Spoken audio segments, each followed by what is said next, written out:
Nakabudol na naman tayo.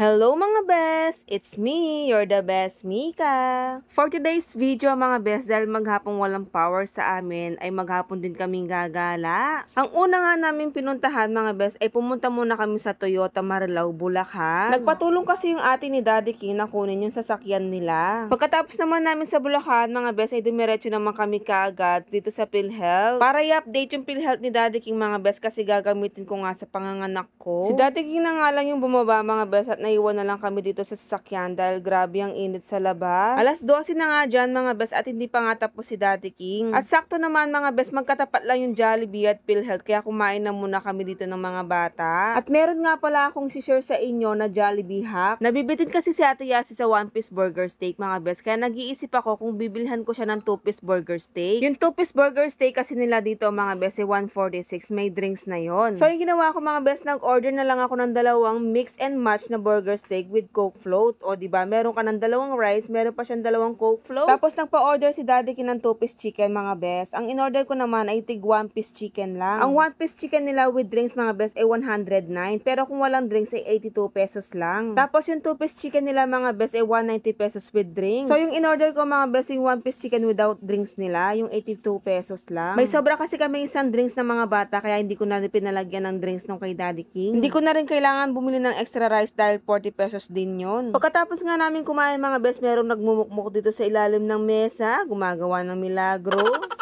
Hinintay ko na nga muna si Daddy King bago ko hinugasan si Baby Arya. Hay nako mga best, kamalasan ko, natalsikan ng sabon yung aking mata, kaya ayan pulang-pula ang hapdi.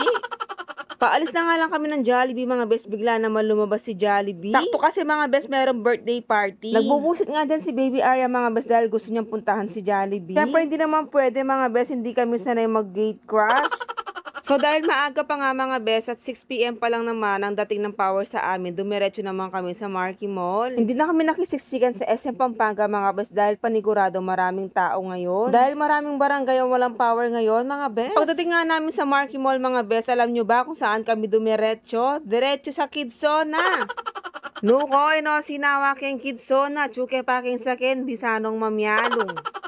Oh, syempre mga best, ako yung naatasang magbantay sa kanila. Hay, bahala ko, Ken. Sige, maglundag na ko, maglundag. Bakanta, magal ko nga agad.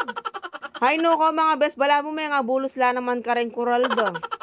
Sige, sulitin nyo yung 240 pesos nyo sa isang oras. At sakto naman mga best, meron silang supa dito, kaya nagpahinga na muna ang buntis. Bahala na muna sila mga best, iiyak naman sila kapag nasaktan sila. Charis. Pagkatapos nga nila mag-Kidzona mga best, tignan nyo naman yung mga mahihilig. Nanood pa talaga sila ng 9D mga best. Kaswelo yun pati ngapon ko mamyalo. Pagkatapos nga maglaro ng mga bata mga best, nagpagawa naman ng salamin si Daddy King dito sa Ideal Vision. Tumaas na rin kasi yung grado ni Daddy King mga best dahil kakanood niya ng Viva Max. Chares! At ito na nga yung napiling frame ni Daddy King. 4,500 nga pala yan mga best, kasama na yung lens. Meron na yan grado mga best at anti-radiation, at meron siyang dark mode kapag nasisinagan siya ng araw. At mukha naman siyang matibay mga best, basta wag lang papahawak kay Baby Arya. At syempre mga best, bago tayo umuwi, mamubudol muna tayo ng very light. Nakasil nga yung bag na to mga best, at last piece na lang siya. 2,500 yung original price niya mga best, pero ngayon 2,000 na lang. Meron pa siyang kasamang slim bag. O diba mga best, ang mura lang. Nako, ang lalagay ko lang naman dyan, diaper, baby wipes, gatas, damit ni baby. Ano pa nga ba ang aasahan ko mga best? Ganun lang talaga ang role ko. Pero okay lang naman mga best, at least medyo social na ng konti yung mga lalagyan ko ng gamit ni baby. Oh, syempre mga best, hindi rin papahuli yung budolerang bata. Meron na naman siya nabudol sa daddy niya, kaya tuwang-tuwa na naman yung bata. O siya mga best, hanggang dito na lang. Thank you for watching mga best. See you on my next mini vlog. Don't forget to share my video. Bye!